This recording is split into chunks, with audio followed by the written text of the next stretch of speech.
Yo, what's going on, everybody? Welcome back to another Yankees Avenue live stream. And this, of course, is a special edition as we gear up for the postseason, which now we know for certain, chat, it is starting in just a couple days. Confirmed with the Blue Jays win over Tampa Bay. We will not be winning the American League East, which, to be honest with the way this team is playing, not stressing too hard about that. But we'll get into everything in this stream today. How's everybody doing? Good to see you all again. Yankees, Red Sox in the wild card series starting this Tuesday night. We have start times, which we've heard 6:08 Eastern for all three games. Of course, Thursday will be if necessary, and we'll do a complete breakdown throughout this entire stream. But just to give you a layout, scheduling, and all that. Tuesday, Wednesday, and again Thursday if necessary. 6:08 Eastern, first pitch.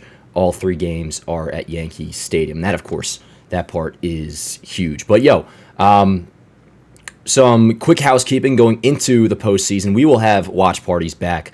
I know there's been kind of a hiatus on those, on a little bit of a sabbatical, if you will, but no doubt about it, we'll be live for each and every postseason game, which ideally will take us through the next month. But for now, chat, we got to get through a best-of-3 wildcard series against Boston. Now, I'm going to lay this out there right now ahead of time because a lot of this will probably be, you guys know how I roll. I'm a very optimistic fan.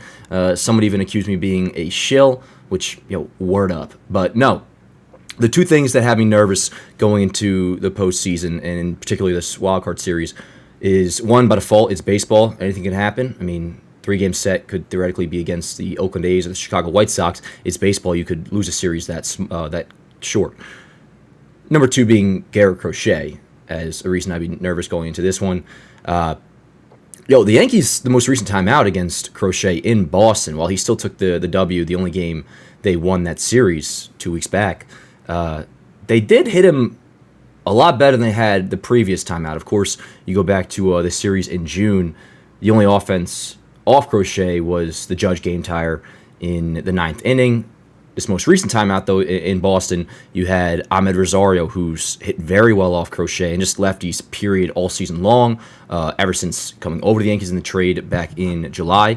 And Crochet, in particular, the numbers are what? I know he's over 800, I believe, for this year. Whatever it is, he has raked against Garrett Crochet, no doubt about it. You will see him in the starting lineup come Tuesday.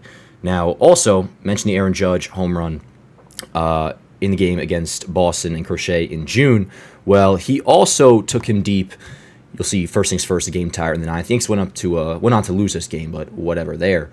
Also took him deep this most recent time out 2 weeks back, as well as Jose Caballero did as well. His final line was 3 earned runs over, I believe the final tally was 6 innings pitched.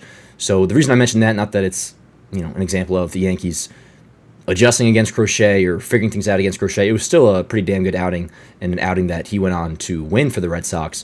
But you'd like to think with Max Fried going for the Yankees in Game 1 and the optimistic side of things regarding this pitching staff, which the way you look at the bullpen is, all right, the worst facet of our team since, let's just say, going off August 11th, which since then the Yankees had the best record in all of baseball, the bullpen has been, no doubt about it, the least sure thing in that span. Well, over the last week or two, the bullpen has looked a lot better.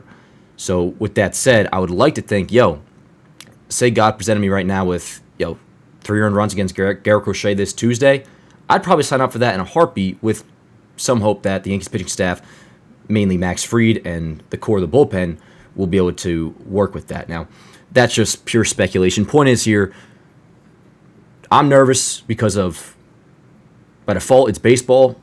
Things could happen. And 2, Garrett Crochet. And, of course, he'll be going in Game 1. And let's just say, God forbid you were to lose that Game 1, then all of a sudden you're shitting bricks. But the reason I open with that, chat, is because this is probably the best I've felt about a Yankee team in a long time, regardless of how the finish to this season. And, listen, I'm not going to totally disregard losing the AL East just because the Yankees played so well to finish this season out. And you can list a million things, whether it just be the play that we've witnessed or on paper this team and this roster getting healthy as a whole. Obviously, the starting rotation has been magnificent, and we'll get into what's not really even a discussion. We don't have to get into it. I've already showed the series preview.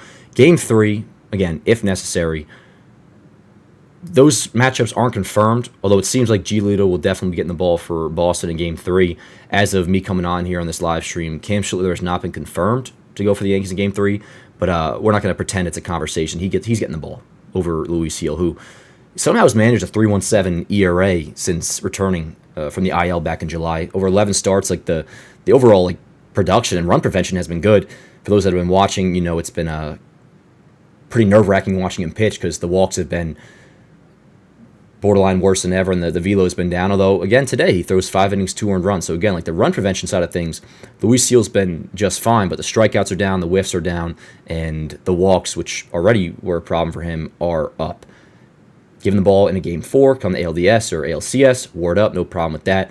But we're not going to pretend it's a conversation on here. Getting the ball in Game 3 for the Yankees, while not confirmed just yet, will certainly be the rookie Cam Schlittler, who's been fantastic. We'll probably dive into him a little bit more later, but with the finish to his season last night against Baltimore, finishes the year with a 2.96 ERA, 4-3 record in 14 starts. He's just been incredible, and again, no doubt about it, he'll be getting the ball in what would be an elimination game, win or go home for the Yankees come, if necessary, Game 3. But yeah, just to continue on the finish to this season for the Yankees. Now, I'm not going to totally pretend like this is a normal standard procedure baseball season. Like things were in borderline dire straits the way that 50-game stretch transpired throughout the summer. The Yankees were just playing brutal baseball, and some narratives get overblown, and a lot of them, and this is what bugs me a lot, is they still run with narratives that existed to start the season, or at least beginning of the summer, halfway through the summer, and act like it's a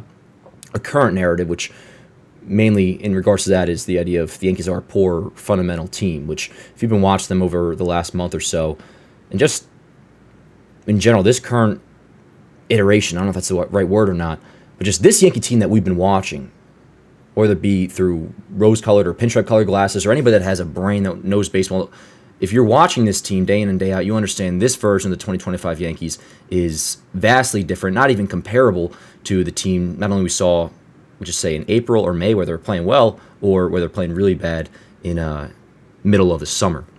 The rotation has certainly rounded into shape. Max Fried, who will be getting the ball on Tuesday night for Game 1, he had about as good of a first year in pinstripes as you could possibly have. Won his 19th game the other day, 2.86 ERA, finished really strong down the stretch, as did Carlos Rodon, who will be getting the ball, of course, in Game 2. He won 18 games, best season yet for him as a Yankee. And, we talked about this a lot last year coming on to, or entering the playoffs and just wrapping up the 2024 season. I don't think he got enough love for the year he did have last year. He won 16 games, ERA was below 4, and a stat that I would often refer to with Rodon is, I know you can't take out certain stretches for any player, but if you take out a 6-start stretch last year to begin like June, entering the early couple weeks of July, Rodon was a sub-3 ERA pitcher over 27 starts last year. I specifically remember saying that stat multiple times. Like I don't want to say Yankee career renaissance form started in 2024, but last year was a success. This year he took it a total step further. Now, Fried's not going to win Cy Young. He'll get votes. Rodon, obviously, he's not going to win Cy Young, but he should get top 10 votes. This is a very complete and put-together season, not just for a guy that's, had a bad debut year as a Yankee off a big contract, just in general, like relative to nothing. Like this is a damn good year for any pitcher. 18-9, over 200 strikeouts, 3.09 ERA. He'll be getting the ball in Game 2. But between Fried and Rodon, and those are the main guys anchoring the rotation. Then you got Cam Schlittler, Will Warren. Warren, we'll discuss Will and his role going into the playoffs. I don't think there is a role for him entering this particular series, but in regards to the 33 starts that he made, by default for a rookie, that makes a year a success. And for the most part, his overall body of work was really solid. Anyways, I'm starting to ramble here. Will Warren, in regards to this series, not much of a factor, but what I'm getting at is the Yankee rotation really rounded in shape over the last couple months. And if you were to look at the issue when this team was really shit in the bed and turned into complete and total meatballs for a solid month plus, a lot of it was just the pitching. I mean, the offense has hit all year long. And, I think a lot of Yankee fans have trepidation when it comes to getting hype over the state of the offense entering October. And that can go for really any generation of fan that's watched over the last, not necessarily just the Judge era, but dating back to, as many of you guys know, my first year was 2011 watching. And it's always kind of been the narrative that the Yankees were a home run hitting team, and come October, they're, hit or miss, and their offense goes to shit against good pitching. Well, this lineup this year is very different than in years past, even just to compare it to last year, which I don't think it's any question at all what the better team is. And a big part of that in comparison to last year is this lineup, and particularly the depth of this lineup. Of course, last year you had Judge, you had Soto, you had a Giancarlo Stanton that was going off in the postseason. But this squad this year, whether it just be the 1 through 5, better than the 1 through 5 last year, no question. But the 1 through 9, the 1 through 12, this is the deepest lineup Aaron Judge has ever been a part of. And then you get into the idea of the versatility that we'll see come into play this series, especially with Crochet going in Game 1. I have this is my guess / prediction / one for what the Yankees wild card Game 1 lineup would be. But I think Goldschmidt will lead off. You'll definitely see Rosario in there because, again, he has raked against Crochet, batting over 800 off of him. I also think we'll see Volpe in there, although most recently, again, against Boston 2 weeks back, Caballero took Crochet deep. Volpe, though, has had success against left-handers this year. So if I had to guess, gun in my head, I think Volpe gets a start at shortstop come Tuesday. But my point is here, and as you guys who watch day in and day out all know, the lineup is so deep, the lineup is so versatile, it's so interchangeable. You see, in this case, you're going to have Ben Rice probably starting at catcher. Because against the lefty, you want Goldschmidt in there. Even during his regression over the last, going on 3-4 months now, he's still hit left-handed pitching. He'll definitely be in there come Tuesday. I think he'll lead off, maybe not. But what'll be interesting is what happens once Crochet comes out. Because Ben Rice, you want his bat to be in there. And I think Ben Rice is going to start every single game. If a lefty's going, I think you'll see him start behind the plate because he still slugs against lefties. Doesn't hit for average against lefties, but he does slug. Austin Wells, whole catch when there's a righty on the bump. Come Game 2, when the Red Sox are throwing Brian Bayo, the right-hander, I think you see Rice at first base, Wells behind the plate, and then come the 7th or the 8th inning, whenever they think Rice got his last at-bat in, you'll see Goldschmidt take over for defense. But anyways, what I'm getting to here is why this lineup is, and it doesn't take a rocket scientist to figure this out with just the 1 through 9 alone, but this is the best bench we've ever seen in the Judge era. You can swap in, let's say when McMahon is starting and then a lefty comes in later, all right, you put in Rosario. When you have, let's say, come Game 2, for example, when Rice is starting at first base, Austin Wells is catching, you have Goldschmidt off the bench, you could pinch it for Wells. Then when a lefty comes in, have Goldschmidt take over. Stuff like that. And not to mention the speed. This is the quickest team the Yankees have ever had with Caballero off the bench, with obviously Jazz. Volpe still has some decent wheels as well. The lineup is not just a one-trick pony as often we're described as. And that goes beyond just the things I mentioned there. I mean, Cody Bellinger's been a huge factor in this with his two-strike approach, ability to hit with runners in scoring position. There's so much more, IQ with this lineup. I keep mentioning the word depth, but it's the easy word to go back to. I don't think it's comparable this year compared to years past. World Series last year, October last year, thank goodness for Stanton, but even with him, it was just Soto, Judge, Stanton. And Gleyber had a nice little second-half renaissance as well. And then you get into Ben Rice, 2 home runs today, caps off a fantastic season for him, 26 homers on the year now, WRC plus of 133. I think you could probably put Stanton too, but I think Ben Rice is the best hitter in this lineup behind Aaron Judge. And I think what we're witnessing now is him forcing himself into the everyday postseason lineup, and that's why you saw him catch Max Fried the other day, because he's probably going to be catching Game 1. You have to have Ben Rice in the starting lineup, and the Yankees know that, even against the lefty. We saw a lot of platoon stuff early on, which made sense for a while, but at this point, again, Rice slugs against lefties. The overall splits, yeah, he's better against right-handers, but he's still more than capable of destroying the ball off southpaws. And in the case of Garrett Crochet, would you rather have Rice in there or would you rather have Austin Wells in there? It's really a no-brainer, and that's no discredit to Austin Wells, who's been looking a lot better at the plate as of late. But just to go back to this lineup here, and again, this is just my prediction / kind of hope. The main thing, if you notice, no Austin Slater. I don't know if he'll even make the postseason roster. I guess he probably would. That would come down to the conversation of, all right, we're not going to pretend Luis Gil's even in the running at this point to start Game 3. It's going to be Cam Schlittler. Do the Yankees want to leave him off the roster, or will he be coming out of the bullpen?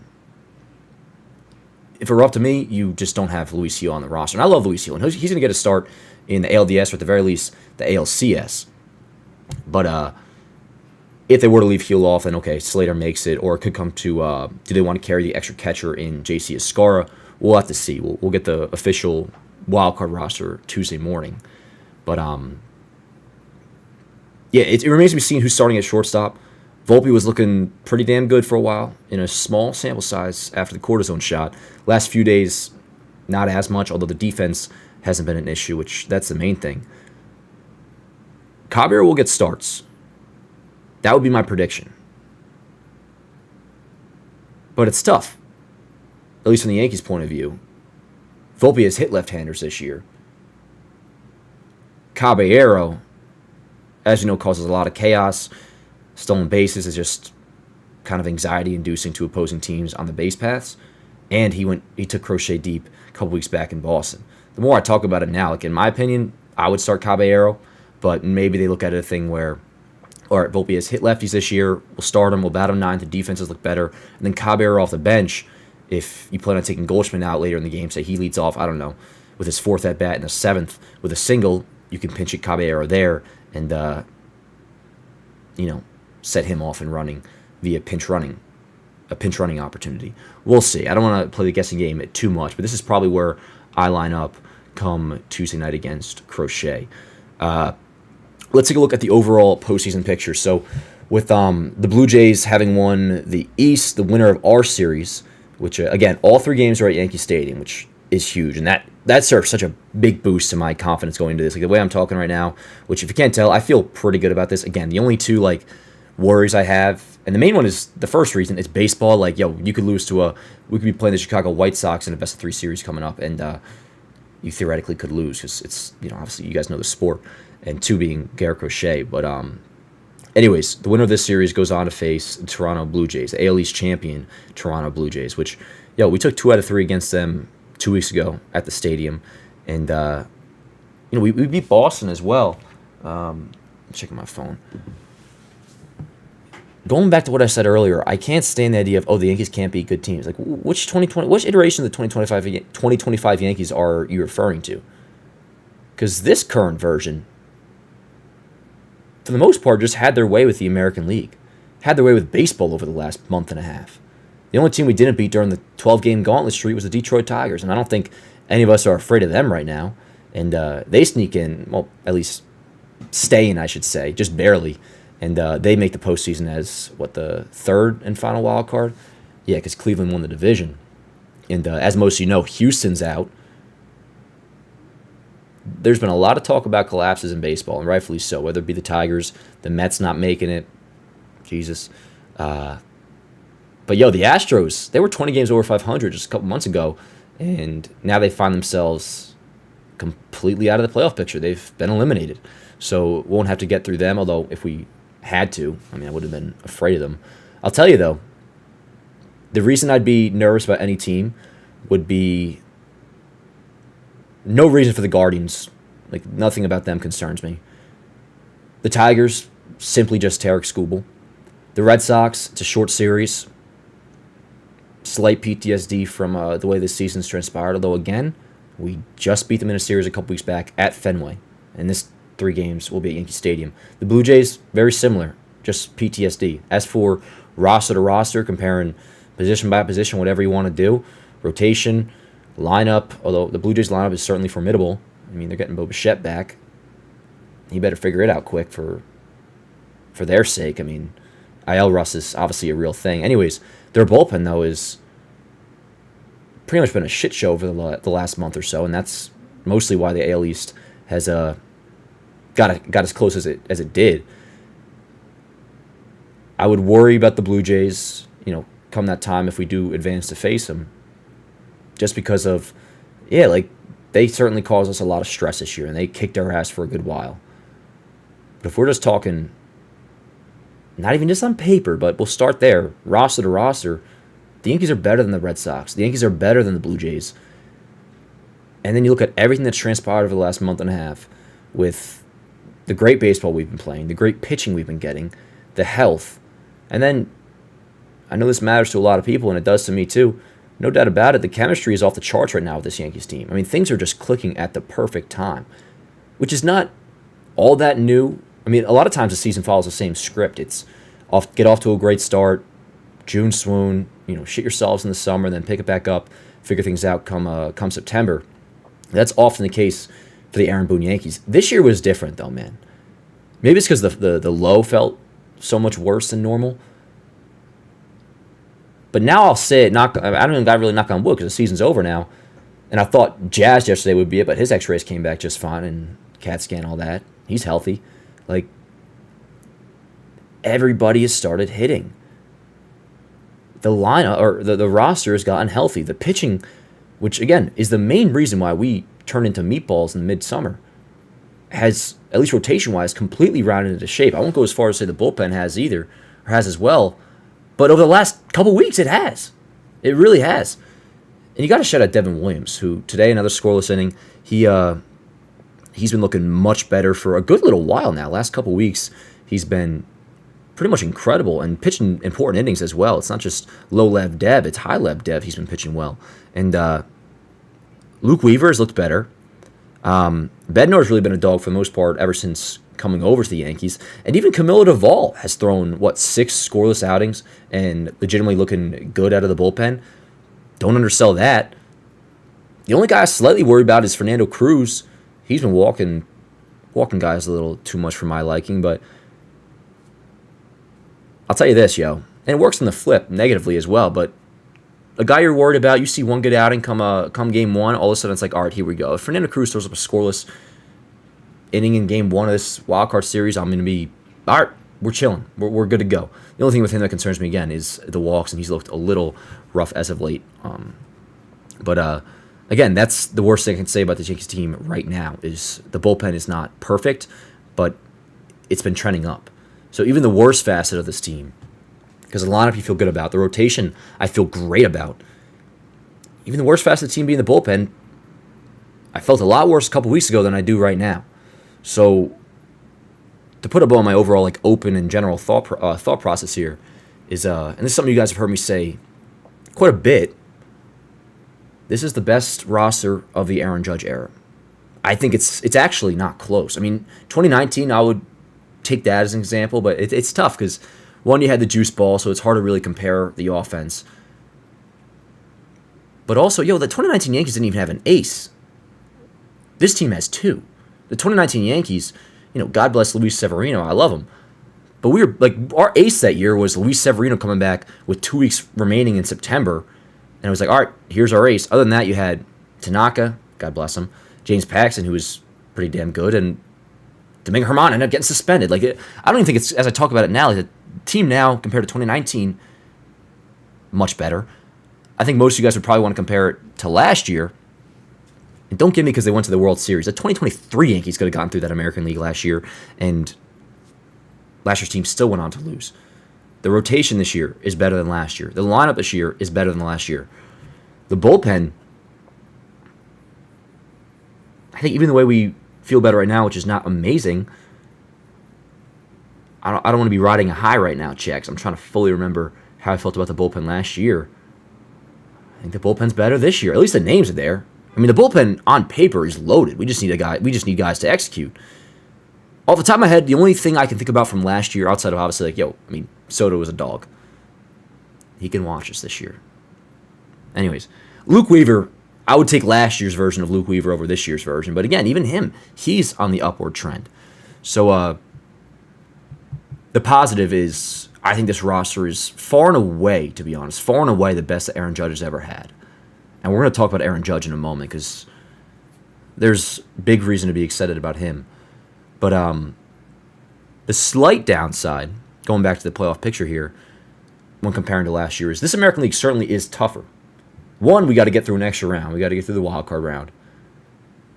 The ALDS, well, the Blue Jays aren't the 98 Yankees, and they're not the team that I consider them to be back in like July. They're certainly better than the Royals we faced in the DS last year. And then if we're to face the Mariners in the ALCS, and this is what I wanted to get to earlier when kind of like grading all these teams, the Mariners are legit. The Mariners are a damn good team. Like, they clear the Guardians of last year, who we faced in the ALCS, really by a landslide. I think no doubt about it. Side note, MLB is craving that series. Yankees, Mariners. Obviously, you could do the whole Judge Raleigh, Cal Raleigh thing, which, word up, Cal did not get to 62, which I was stressing, Chad. I was saying like a couple weeks back, I was like, you can give him the MVP. Don't touch my record, though. Do not touch my record. And he didn't do that. And he's not going to win MVP anyways because Judge finished the season insanely strong. And even if he didn't, it wasn't close. But shout out to Cal for a great season, obviously. But Mariners, that's no doubt about it. The team in the American League I would fear the most. We wouldn't see them until the ALCS, though. And if we get to the ALCS, I think it's quite clear that they are who we would be facing. I mean, they're not going to... It's baseball, but you would figure the Mariners wouldn't be losing to the Guardians or the Tigers. And if the Yankees hold up their end of the bargain, we're probably looking at a crash course collision for a, what would that be, 2001 ALCS rematch? Is that what that was? Or was that 2000? I don't know. Those who were around to experience it could probably school me in my Yankees lore here. Was it David Justice's home run, the get your tokens ready call to send them to the Subway Series? That was over the Mariners, I believe. Was that 2000? Whatever.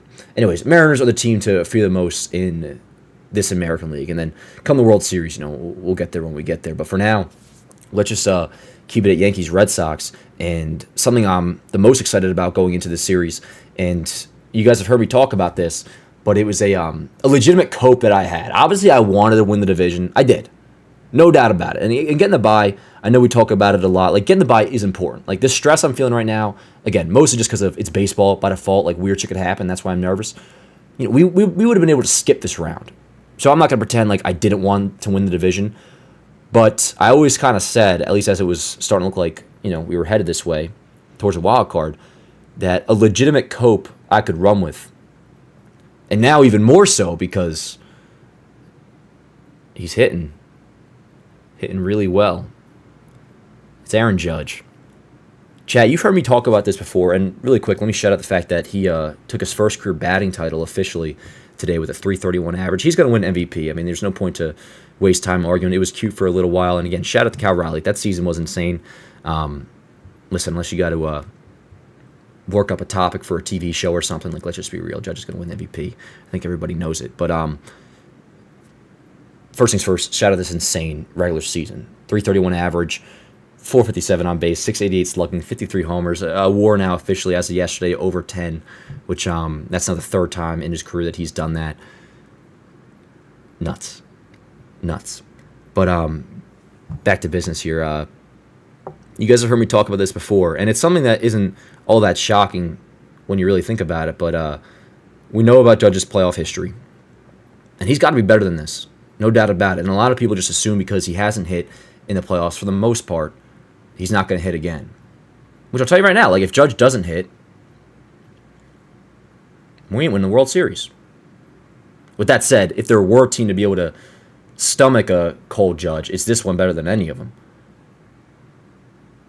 But Judge has to hit, we know that. Like, Judge has to perform in the postseason, and he hasn't so far. He's had moments. He's had series.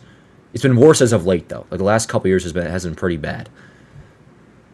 On the flip, if Judge does hit, and I'm saying hits as in Judge's Judge, not like, he's decent, has a moment here and there, because there's two different ways you look at it. It's like, all right, you could have the rate stats. A guy has a 1. OPS in the playoffs, and he's your postseason MVP. He was consistently a force, which I would like to think Judge would be. Or you could have a good postseason and have one hit a series, but that one hit's a game-tying homer or a walk-off home run, like a big, come through in a big spot. You could hit 150 in a playoff series, but in my opinion, like, be an MVP if you hit go-ahead grand slam in Game 7, you know what I'm saying? But no, if Judge is Judge, like, we will win the World Series. It's as simple as that. Like, I'm talking, if he is greatest hitter of all time, which is a lot to ask going into the postseason, higher stakes, but particularly against, even more elite pitching, doesn't give an excuse to turn to a meatball, but you figure he's not going to be a 1.2 OPS guy. Anyways, what I'm getting at here is the benefit of not having the bye is the no layoff for Aaron Judge, which I'm not making excuses for him, but he has never played well. I won't say never, but more often than not, he does not succeed for a good bit coming off a long layoff. And you can look at that as, sure, the postseason bye, advancing straight to the ALDS, or coming off the IL. Very often, after a long layoff, or even just a quick little week, 10-day layoff, IL stint, Judge will struggle immediately after. We've seen Judge struggle to begin the regular season after a long layoff. And then once he gets going, it's relentless production. It's game over. The reason I bring this up is the one round Judge has always succeeded in, and it's a small sample size, is the wild card round. 5 games. Work with me here. This is 2017 and 2018, the one-game playoff. 17 against Minnesota, 18 against the A's, and then 2020, like the early edition of what we have now, postseason bracket-wise, the 3-game wildcard round against Cleveland. He was pretty good in that as well. The overall numbers, though, 1.217 OPS in the wildcard round, 3 homers, and particularly 2017 and 2018. 2017 is a bad example because that ALDS he was brutal, but his overall numbers that postseason were actually pretty good. Hit like 4 homers. His OPS I think was above 800 that year. But 2018, 2-run shot against Oakland in the wildcard game, which Ace players said immediately after, like once he hit that home run in the first inning, we knew that that game was done. Judge went on to perform very well against Boston in that ALDS. Take a look at the numbers that Judge put up. Here's the wildcard homer. You're about to see some of his homers against Boston. He hit 400 in the ALDS against Boston that year. Again, the Judge has had good playoff series before. Like, don't get it twisted. Here's one of the homers right here. But I think my point is here, the momentum for Judge, especially for the fact of, we're talking a guy that's as hot as he's ever been. I mean, this is one of those stretches that we'll see from Judge that he'll call, like, I'm not totally locked in, because that's kind of his, like, shtick a little bit. He does it all the time. Like, he'll be hitting 700 over a span of 3 weeks. He'll be like, I'm not there yet. Okay. And I borderline believe him, but no, he's in one of those spots right now where he's just locked in. Favorite Judge postseason home run of all time right here, this 2-run shot. This was the first and really only time where I was truly like, we're going to win the fucking World Series, when he hit this ball off Verlander in 2019. But Ottavino and J-Hap ruined it. Anyways, I think, again, I don't want to paint it as if, like, I woke up today like, let's go in the fucking AL East. Like, here we go. But if you were to be like, gun to your head, Dan, you better come up with a code for not winning AL East, it'd be, word, momentum for Judge. There's no layoff for Judge. And I truly think it could serve him very well. Very well. But even throwing that aside, man, that little theory that I have, Judge is hot right now. Judge is hitting the ball well. A lot of guys are. Giancarlo Stanton is another one. I mean, look, shout out to Stanton for this season right here. I mean, this is incredible. Extrapolate over a full year, and he's a 50 homer bat. But we don't even got to do that. Like, this right here, 76 games, like, this is impressive, man. I don't got to extrapolate. Like, this is incredible. Dude's 35 years old, turning 36, 24 homers, a 158 WRC plus, 66 ribs, OBP of 350, and you don't really have the sour taste going in your mouth that you thought maybe you would have to a degree, because you knew he would turn it on at some point. But he was struggling, as you, I'm sure all know, for a couple weeks there. And then this series, it must have been like the October chill in the air, which we haven't really had, but just maybe his biological clock knew it was coming, and all of a sudden it's like fucking young Goku seeing the full moon, and it's like, here we go. Stanton turns it on and puts a bow on an incredible half a season. He's been hot. Really, the only guy I guess that hasn't is, and I just want to impart on this stream, shout guys out, because I have their stat pages up and all ready to go. Bellinger finished the season like pretty cold, but besides the first 2 weeks in April, he's pretty much just been like an 800-plus OPS guy the entire season long. And again, a big, big factor in why this lineup I think is so much better than years past is Cody Bellinger. Between the runners in scoring position, the two-strike approach, which that's the main thing. That's the main thing. Like, we could just look at his K rate, the fact that it's, finishing around this. I think he finished around, like, I I'm kind of guessing here, but I think it was around like 15, 16, maybe 17% strikeout rate. And this is a guy, like, I wish Cody Bellinger in 2020, I wish this Yankee hitter, this Cody Bellinger was in the Yankees lineup years ago. Like, we've needed a guy like this for a long time. And I think it's a no-brainer to bring him back in free agency, but we'll address that, obviously when the time comes. Bellinger's really the only guy that finished the season relatively cold. But is anybody going into the playoffs feeling like worried about him? If anything, I think we're all kind of like, he's going to have himself a moment. I thought Jazz was struggling too to finish the year, but I looked at his stats. He's like been above 800 OPS over the last like 15 or so games or something like that. Obviously, great year for him, as we often discussed. Untapped potential in Miami. Will it be able to be unlocked in New York? And it certainly was in his first full year. OPS above 800 for the year. 30-30 season, of course, WAR over 4. He was damn good. And he ended up hitting some big homers throughout the year as well. So it wasn't just like stat inflation or, beating up on bad teams, which for a minute, it kind of felt like Jazz, to a degree, was doing that. And, the runners in scoring position stats aren't amazing. But I look at, a couple of homers he hit in Toronto were huge. At the time, that, 2-run or 3-run shot he hit, I think it was against Framber in Houston a couple weeks ago. That was huge, and it really started to legitimize Jazz's season for me. Not that I was, like, in a position of, like, talking shit about it, but it was, like, Jazz truly was a force for a lot of this year. The overall numbers, shout out to him because it was a great year. But anyways, throwing it back to what I think the Yankees lineup probably will be come Tuesday night. Although maybe they don't lead off Goldschmidt because I think, what was it, the most recent game against the lefty, or maybe it was when Crochet faced us. There was a game against the lefty where Goldschmidt didn't lead off recently. I'd have to check on that. But anyways, just like looking at the 1 through 9 here, I don't know if Jazz will bat that low. But let's just say even if he's 7th, this is where I would bat Jazz against the lefty, to be honest. But what's also really nice about this lineup, and again, speaking to the depth of it, Jazz doesn't have to be like a 5-hitter or a 4-hitter. Like he kind of feels like a supplementary like offensive force, which is really nice. And the emergence of Ben Rice is what's allowed us to be able to say that. I mean, Ben Rice, again, I think is the second best hitter in this lineup behind Aaron Judge. I'll go 3 behind Stanton. And then Rosario, as we mentioned, rakes against Crochet, is raked against left-handers. He'll no doubt about it get a start on Tuesday. And then Grisham, there's times they'll sit him against the lefty, but I think, especially with Fried on the bump, they'll have him start in center field. They usually do prefer good defense, which, speaking of, McMahon, after Crochet is done, will come in to replace Rosario. And then, we'll see how they use Caballero. I'm not totally sold on it being Volpe to start Game 1, although if I had to guess, I think it will be. But